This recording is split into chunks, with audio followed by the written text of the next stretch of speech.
Defeat and dignity. Ah, I kind of discussed this topic a few episodes ago, right? Dignity in defeat.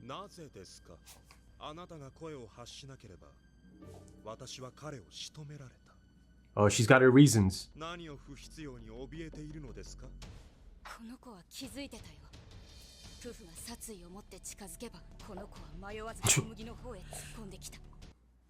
I believe it.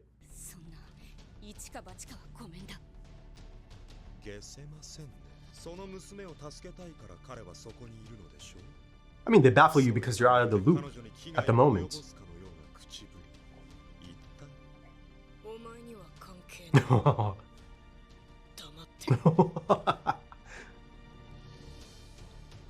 Spiritual message. Go on then.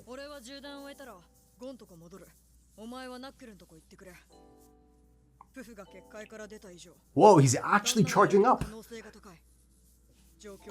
The big guy.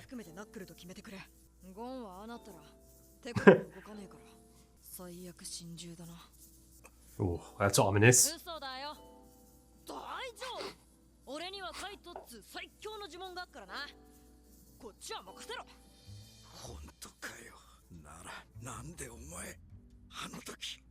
Ah. He caught a lot of it.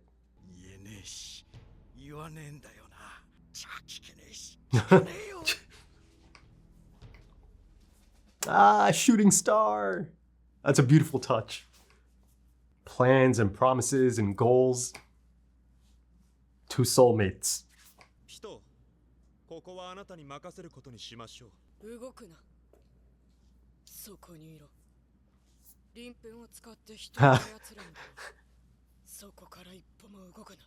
Look how imposing Gon looks, just his back.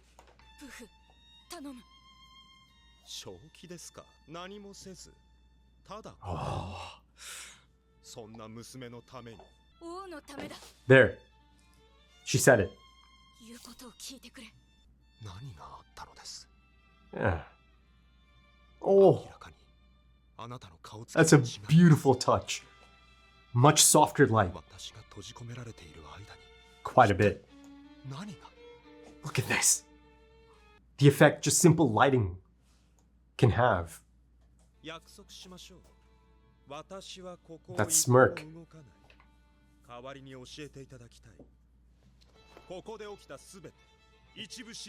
I think that's fair enough.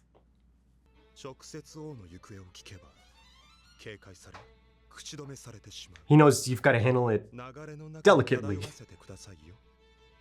Yeah, but they don't have the telepathic communication. But she reacted though. Oh. This idea of controlled aggression, right? Let it flow through you so it becomes a constant. That idea? He's hyping himself up to rage out. Oh, whoa. Let it flow through you. At the edge of ecstasy, right? Fine balance. Holy shit.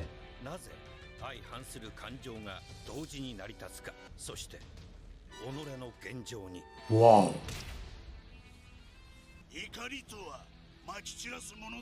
Whoa.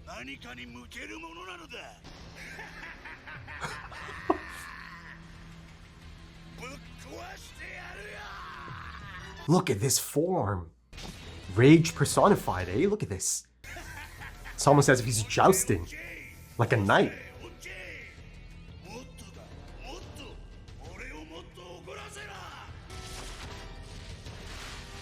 Ah, okay. It's all going to that thing, the head. He's contained it. Whoa.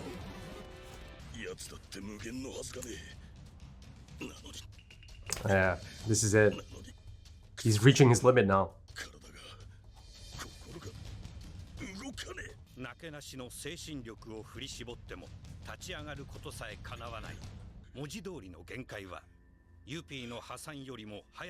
Defeat and dignity, eh? The title? Let's see.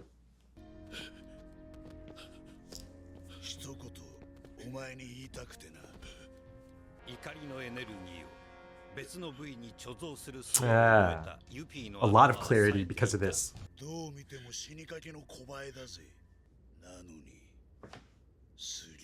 Oh, he can respect it. Rapid evolution at that.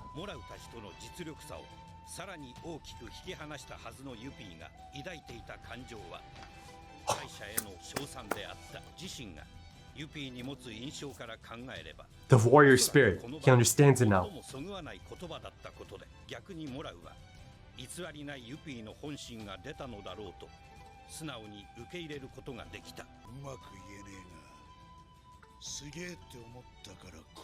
Ah, honorable death? This is the exact idea that pissed off Shoot and Knuckle that he didn't understand back then. Dignity in defeat. Full circle. Yeah. There is honor in defeat. Montete Yuppie understands it. But hold on, is this actually it? Usually there's always like a last second thing that happens. Look at that, he accepted his death though. Maliaron. That's such a cool look. Oh, he tagged him right before.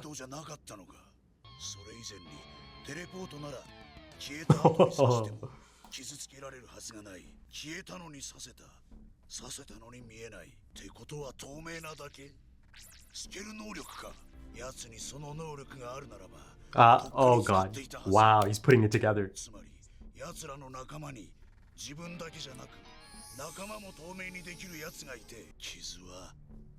Oh, blood.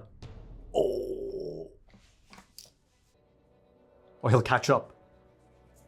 But there's a totally different tone to Montete Yuppie at the moment, right? It's insane to see this happen in real time over the span of the last few episodes. He's back again! I mean, understandably so, but I think Yuppie can respect this.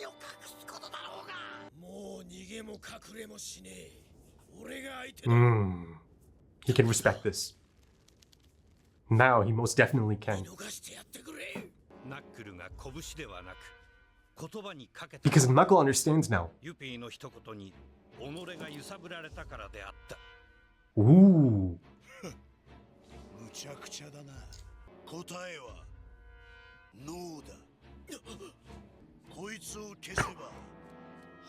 He'll do it. He'll do it. For them, he'll do it.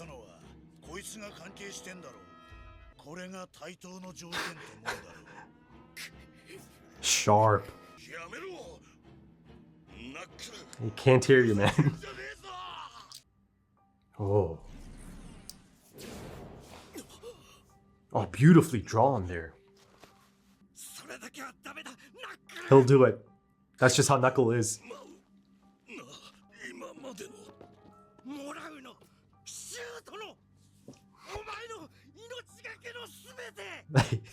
I've already kind of seen something similar.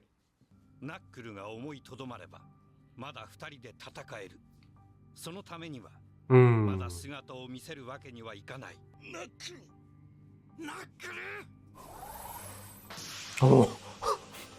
Holy shit. And this is something Yuppie can definitely respect. The new Yuppie. Oh wow, yeah. I mean, he just...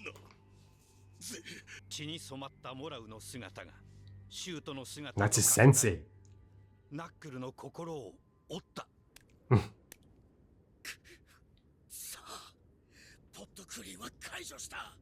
Resilience. Resolve.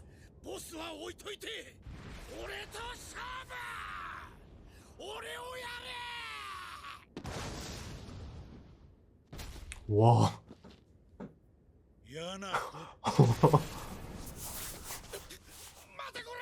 そいつの能力瞬間移動じゃねえんだろなら早く後ろのグラサン医者に運ばねえと交換条件の意味なくなるだろ Wow. This is a game changer for someone like Knuckle. Everyone has a heart. Right, Knuckle? 理解していながらそれを実行しない自分にユピーは怒りとは一種の苛立ちを覚えていた There's a respect there now. いつでも来いその時は対等だと思ってやる Unreal. 今はやるまで Just like a knight. それだけのことだ Sir Monta to Yuppie. Ah. Overthinking. Or thinking. 戦いの中で敵から教わった念能力の深淵それは乏しかったユピーの子を大きく揺らし怒りを別個に蓄積する術を覚えたことで冷えた感情は逆に物事を単純に考えられなくさせていた This is just brilliant, man.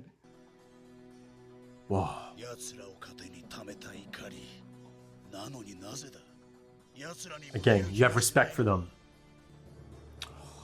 これは成長なのかユピーには分からなかったしかしナックルは A game changer. All that time ago, he told Gon and Killua, right? You have to exchange blows first. And now he knows the true Yuppie.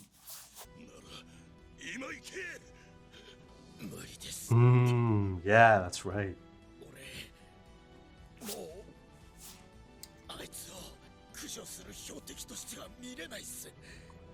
Equals. There's respect there.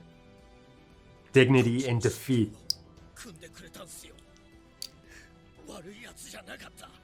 That's it. He'll never be able to go up against him now.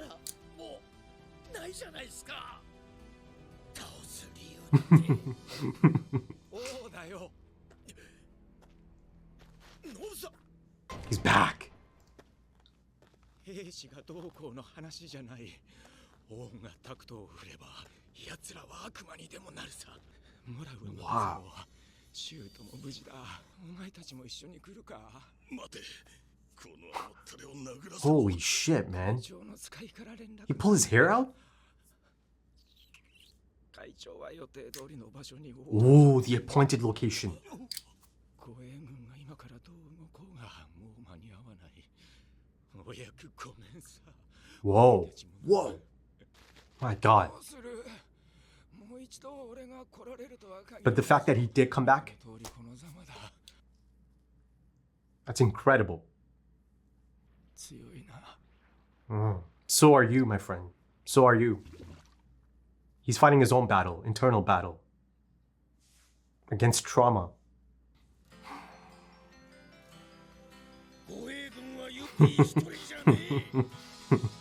Wow. Back to back, baby. Back to back. It's another brilliant episode. Okay, episode 121. And I mean, the hits just keep coming, don't they? It's an exciting moment. It's an exciting phase. There's no signs of it slowing down. And I mean, ultimately, it's everything I could have hoped for, everything I asked for, right? I was hoping for this kind of focus on the Royal Guards, and I'm getting it, and then some. Because at this point, all three of the Royal Guards are fantastic characters, brilliant even in their own right? Through these fantastic character arcs, including FILMBuFF's fantastic flat arc, right? Ultimately, in the prolonged presence of King Meruem, right? Who's essentially a different person anyways by the time he does leave with Zeno and the chairman, right? More on that in a bit because, finally there appears to be some, concrete, legitimate setup, right? That I could be finally kind of, checking in on them soon enough, right? And, the tone of that scene as well, again, coming from Nov Sensei, the things he is saying and his tone, right? It's really quite a confident tone. I mean, as confident as someone in that state can be, but more on that later. Let's focus on the stars of the show, essentially, or of the episode, the Royal Guards, right? But yeah, in the prolonged absence of King Meruem at this point, you see that FILMBuFF has stepped into that slot of antagonist, right?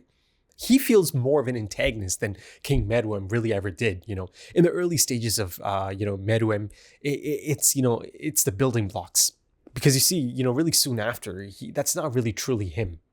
Especially once Komugi comes into his life as well. And that's the point I was making, right? By the time he leaves, or by the time they even show up at the palace, Zeno and, not King Meruem, the chairman, he's already a different person. He's not this antagonist figure that they thought him to be, right?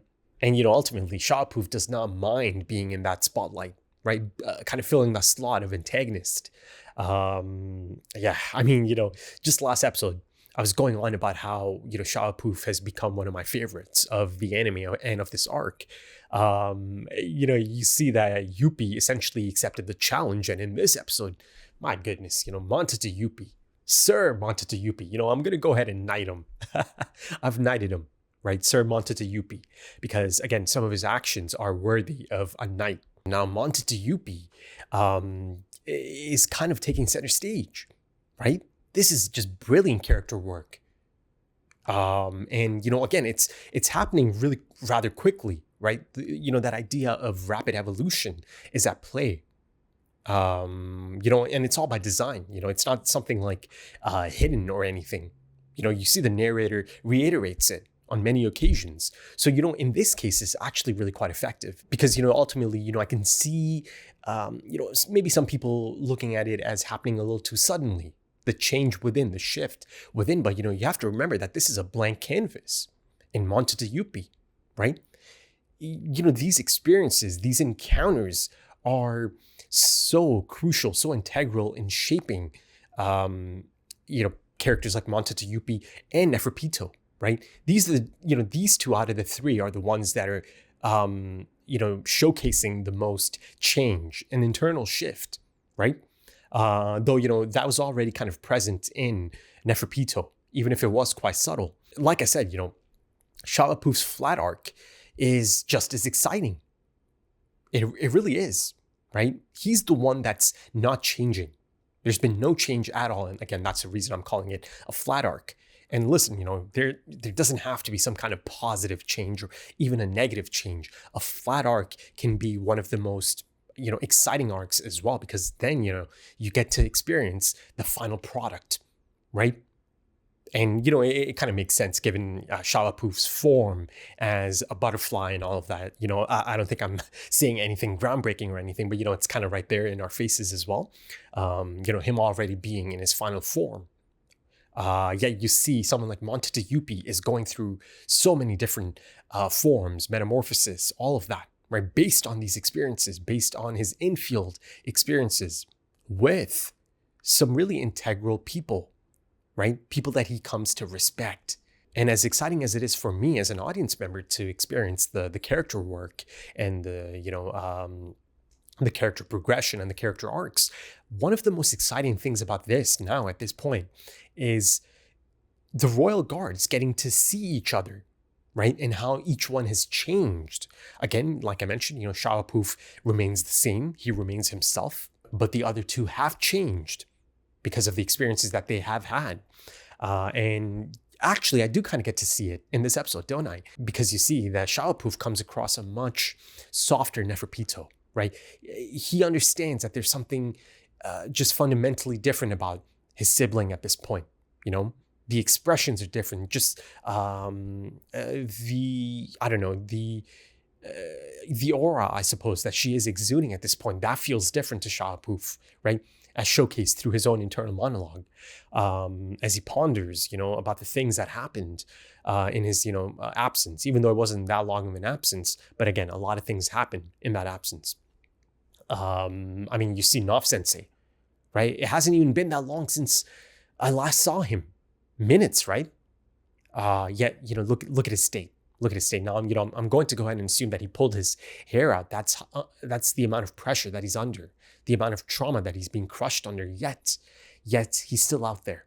He chooses to still go out there because he feels, perhaps, again, there is that element of guilt, but I think he still feels that sense of duty. I'll do everything that I can, right? Given my state. And, I think it's commendable. That bravery, it's commendable. There's many acts of bravery in this episode, and his is one of them. But again, I don't want to deviate too much from the initial point. Let's focus on the Royal Guard at the moment. Yeah, even the visual depiction of it, right? You see the really soft pink light showcasing her new nature, I suppose, right? The changed nature of Neferpito. Listen, I'm not saying that she's lost her killer edge, but it's just not present at the time Shao-Puf walks in. It's just not. Everything about her and the visual depiction of it, everything is just softer, right? And you see that there is a distinct light in her eyes that wasn't there before, right? I mean, I've seen a lot of shots of her eyes, right? A lot of them. It's a constant of the Chimera Ant arc, right? But now, it's incredible to see a different type of light, a different type of, tone altogether exuding from Neferpito. Again, it is a matter of the circumstance as well. But yeah, Shao-Puf has certainly noticed the change, quite a distinct change in Neferpito and her behavior. But now it's all about kind of, bridging it.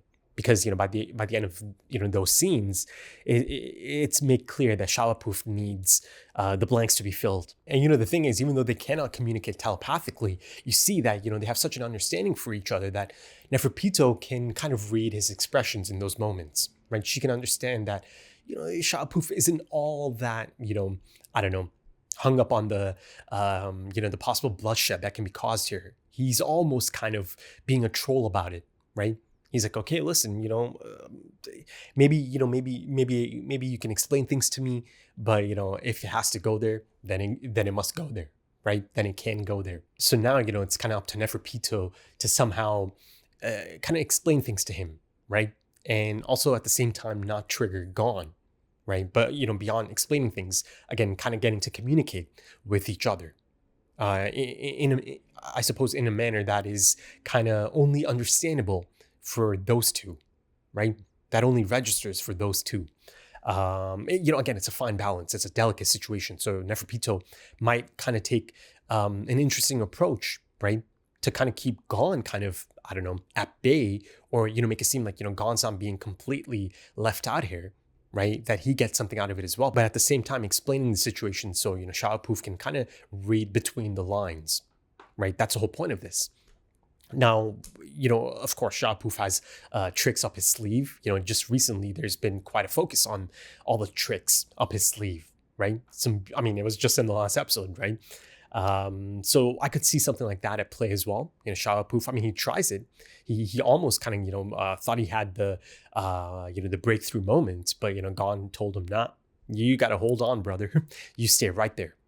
Right? Because again, Gon, even if he is laser focused, tunnel vision and all that on Neferpito and Komugi, or just Neferpito specifically for the next hour, he's still there. He's still sharp enough to understand and read the room and just remember everything that he's learned about the Royal Guards, right? He knows about his ability, the scales and all of that, and having, an element of control.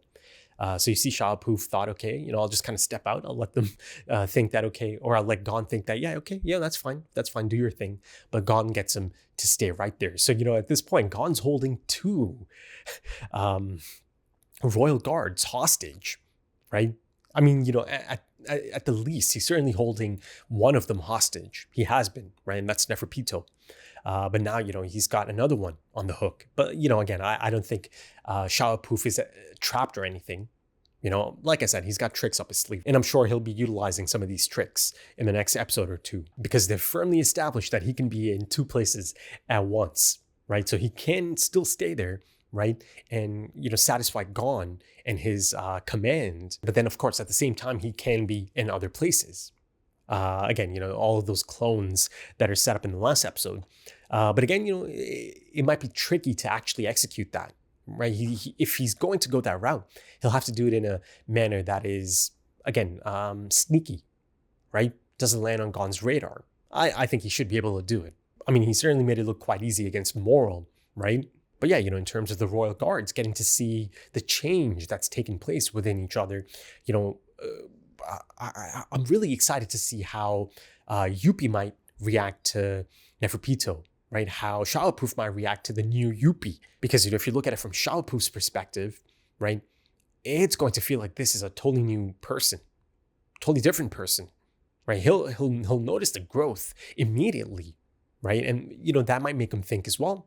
And then I'm thinking of Neferpito possibly getting to come across Montague Yuppie, but that one seems a bit more unlikely given, the situation that she's locked into and that she's committed to after the hour mark. But if you begin to look at it from Yuppie's perspective, I think if he's to come across Neferpito, much like how FILMBuFF did in this episode or in the last episode, but he, essentially shares his thoughts in this one, I think he can understand it. I think he should be able to, or he is going to be able to understand the change within Neferpito, because again, he's gone through his own change, his own metamorphosis.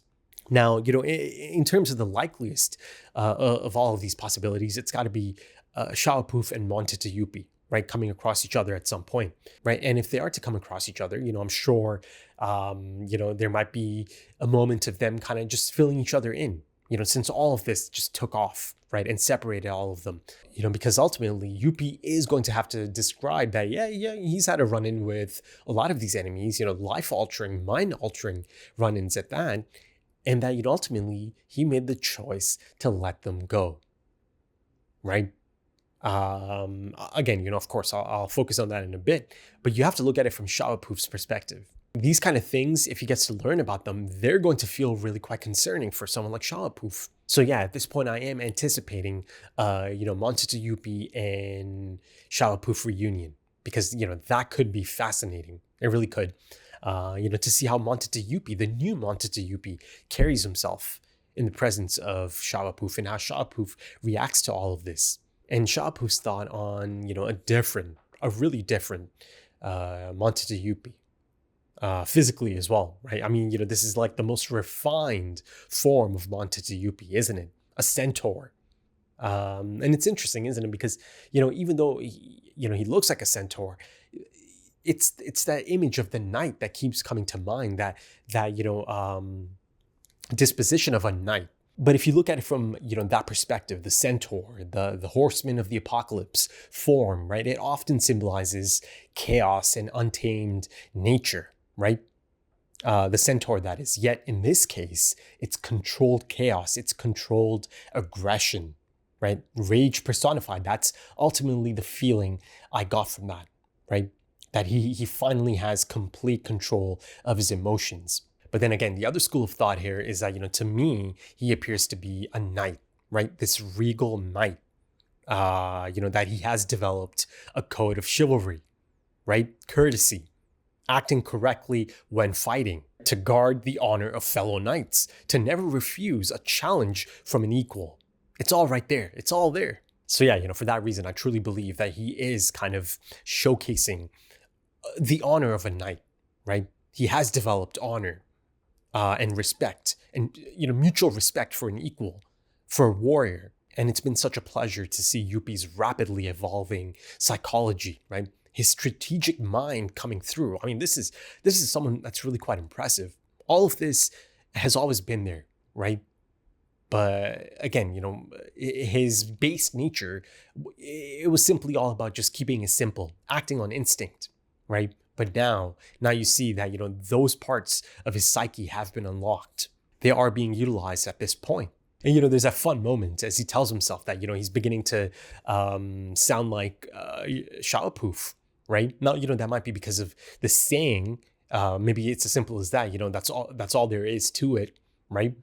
But, my first impression, as you saw during the reaction, is that, he's beginning to think about things, overthink even maybe. But, that being said, I think Montague Yuppie has such clarity in this episode, or he's showcasing such clarity that it didn't really feel like he's overthinking anything, right? This is how he wanted to handle the situation, right? If you look at it from FILMBuFF's perspective, right, if he is to find out about this approach, it's going to appear selfish because for the first time in his life, he is, maybe acting selfishly in comparison to his really loyal disposition, right? To the king, the shield of the king. I mean, he still functions as a shield to the king, but again, it's kind of in a different light at this point. But you see that all those choices he made, those are his own choices. They are not related to his duty to the king one bit, because again, as a narrator also reiterates, if that was the first thing he's thinking about here, right? The first thing that's essentially at the top of the list, then he would have killed all of them, and he could have at that point. They're at his mercy. But at no point did it actually feel like that Montezuma is about to kill all of them, right? Like I said, maybe in the beginning of that episode or in the beginning of those segments, there's a totally different tone about Montezuma. And, you see the moment, morals essentially at the end of it, right? At the end of the line, the thing is he's accepted it as well. And that's one of the reasons he's really quite annoyed with his student, right? Because he accepted it. He did his part, right? And now he understands that, okay, now it's up to the rest. I've done my part. And the death itself actually was acceptable as well, going out to Montezuma, with that mindset, seeing the new Montezuma acknowledge all of those efforts, right? Consider him an equal, right? Dignity in defeat. And, like I said, that's one of the things that really agitated Shoot and Knuckle, right? That at that point, and it wasn't even that long ago, only a few minutes ago, essentially, Yuppie didn't have that concept, that code of honor, right? For a fellow warrior to treat them accordingly in defeat. He just didn't have that, but now he does. And the thing is, just like me, Knuckle gets to see it happen. He gets to see it develop in real time. And that's just incredible. It completely changes Knuckles' perception of Montezuma. Again, to the point that, he cannot go after him anymore.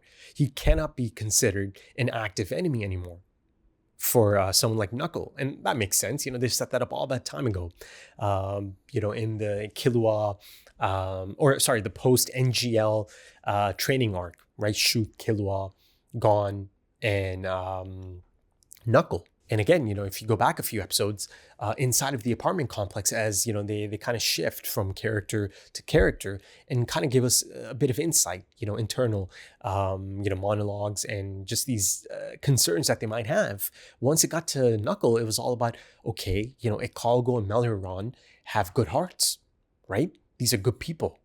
And that, it doesn't matter if you're Chimera ant or human, you have a heart. And then you see in this episode that Montezuma's treatment of them, by the end of it, it just completely, it changes everything for Knuckle.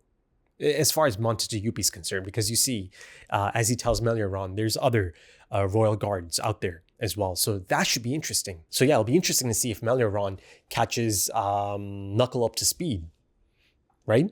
On how things have played out with Gon and then, of course, Killua as well. You see that actually Meliorron has a really solid understanding of how things played out. His ability, you can see that it allows him to be a great judge of character. Take these moments to assess expressions and body language. It's a perfect ability for that, isn't it? Right? And I'm speaking of just altogether, not even just these specific cases. Even if you kind of think about off-screen moments before all of this took off, I could just easily picture him observing some of his fellow Chimera ants, right? So you see that Killua does kind of sprinkle in a bit of truth into his thoughts, right? But then, he almost immediately backtracks as well. And, he tries to assure Meliorron that, it's under control. You even have that funny chibi face almost as he tells him that. I've got the magic word, kite, and all of that. But you see that Meliorron, he knows something's up here. He understood just how much it affected Killua. I mean, he knows how Gon is at that moment, in that state. He's seen all of it secretly, right? And he's seen just how much of an impact it's had on Killua and how sad he is.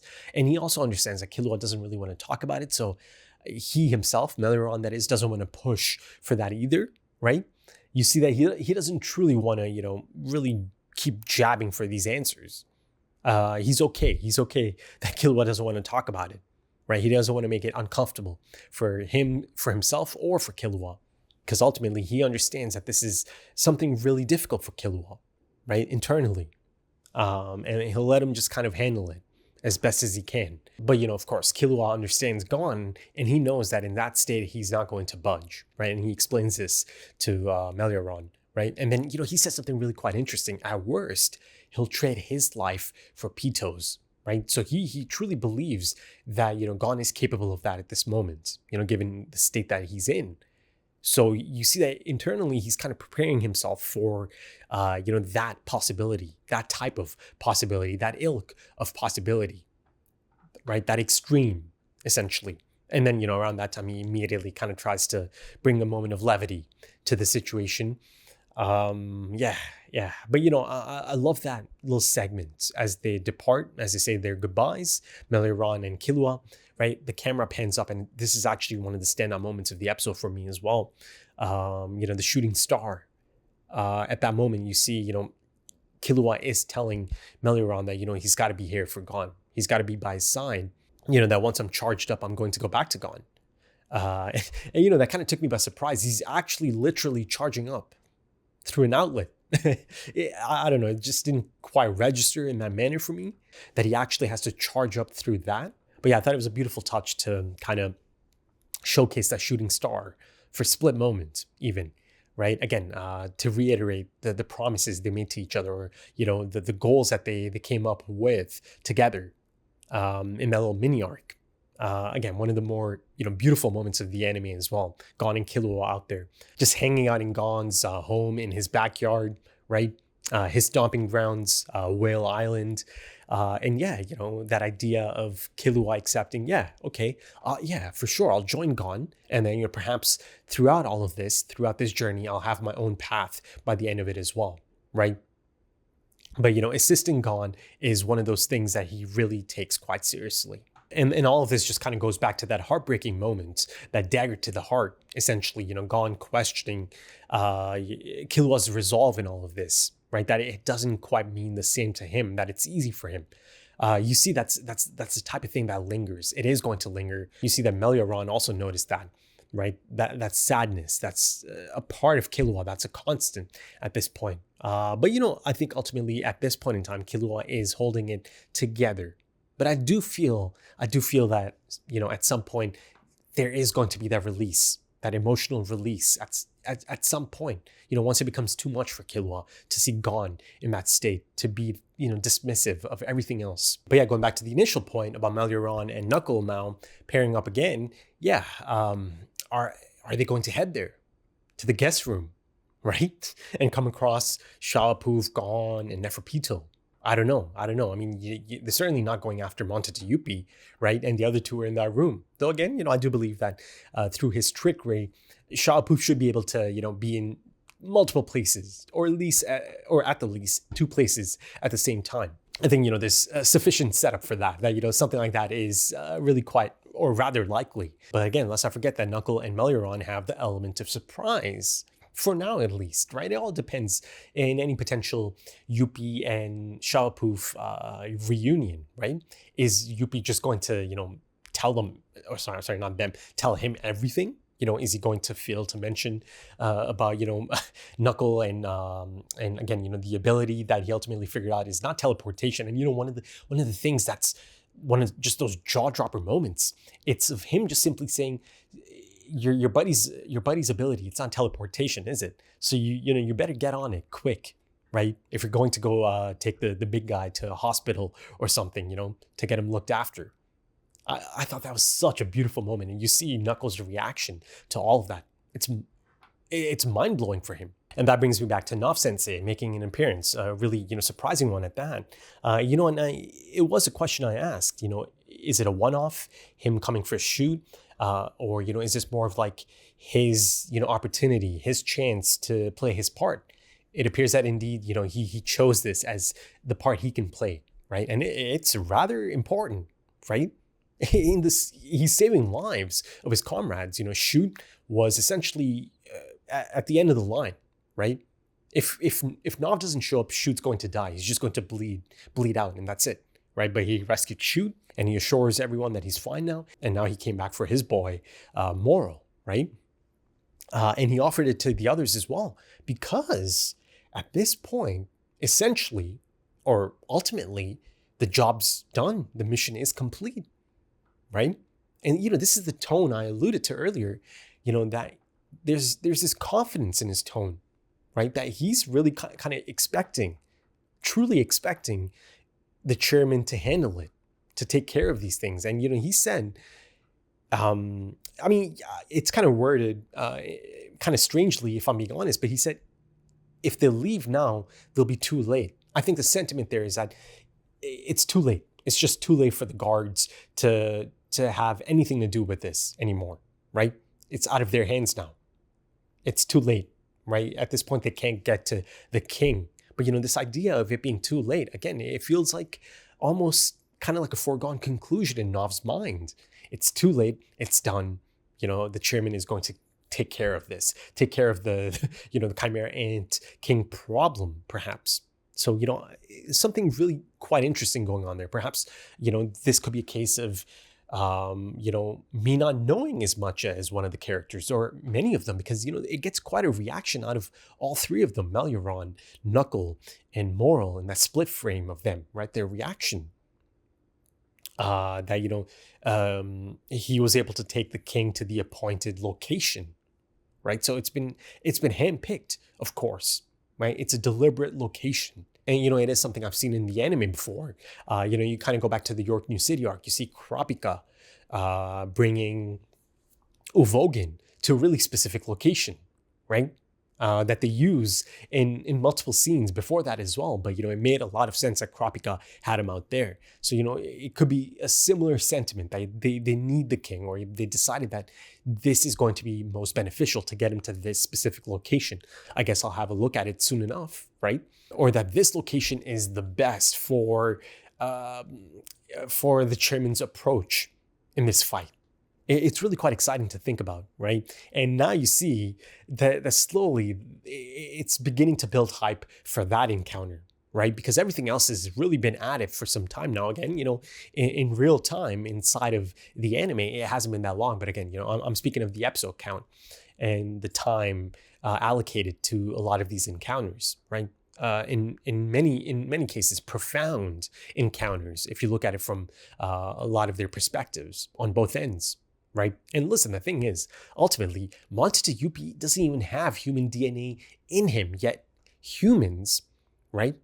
These fellow warriors, if you will, they actually had such a massive role to play in his shift, in his growth, right? That's why there's this mutual respect that he's developed. These people are responsible for pushing me to my limit, right?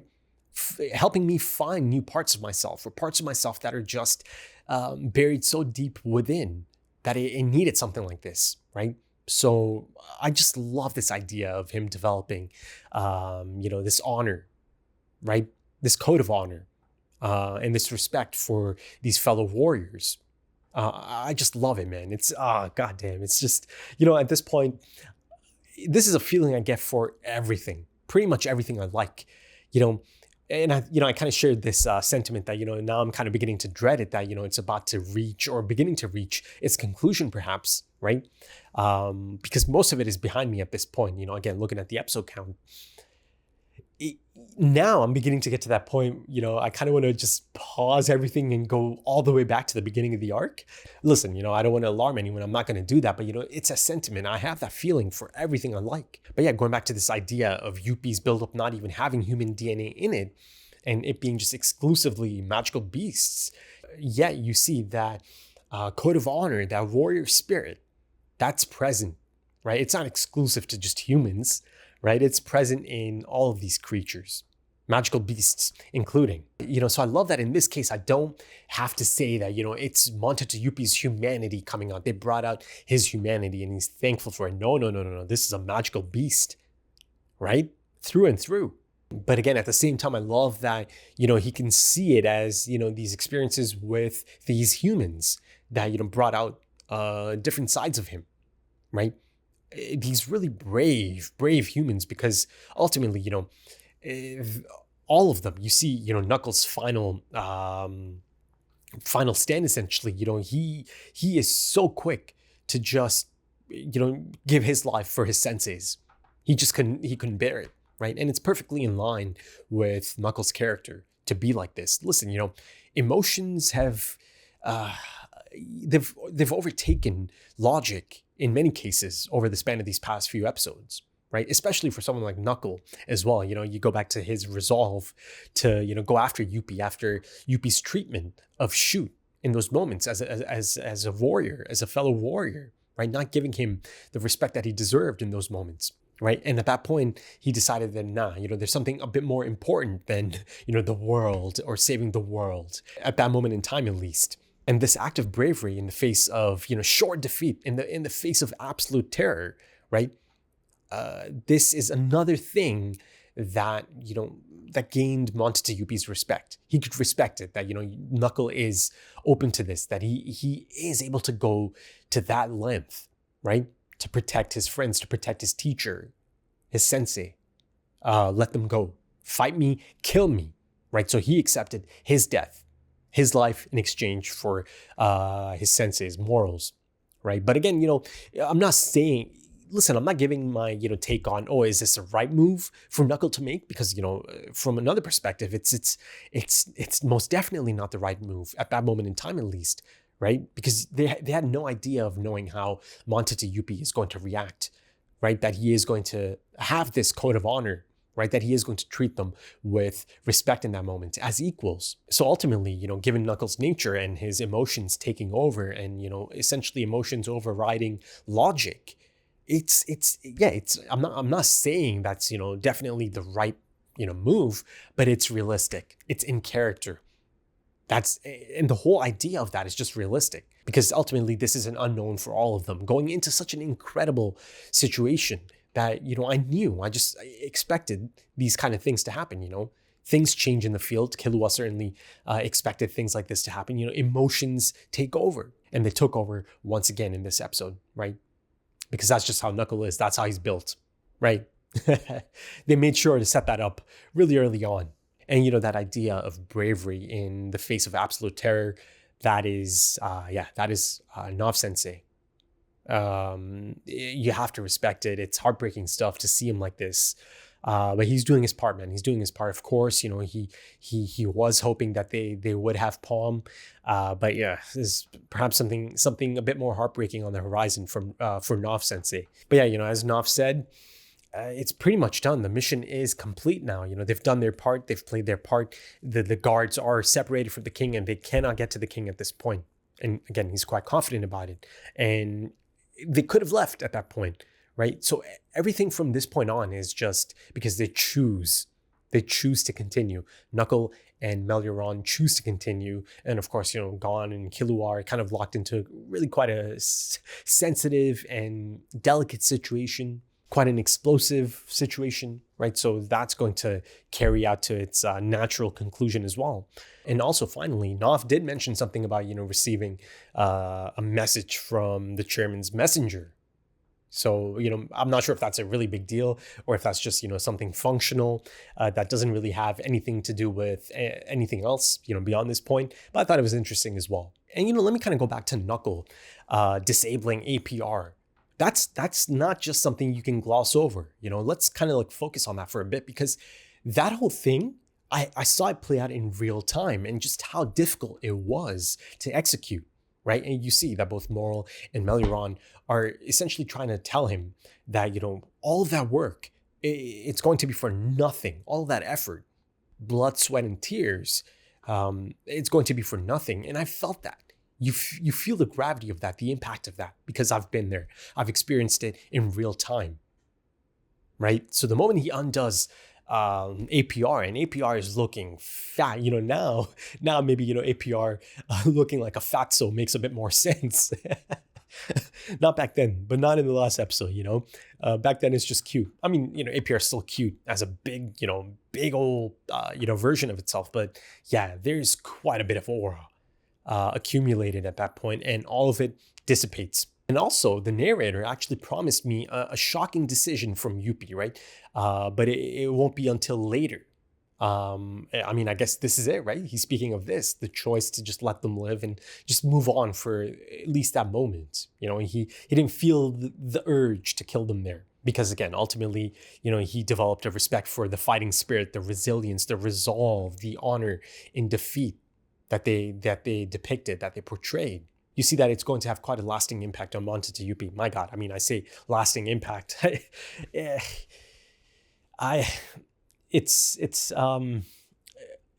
difficult to see how any of them survive this, you know, and I know it sounds kind of strange to say out loud, but I don't see how any of them stick around if the king isn't around, you know?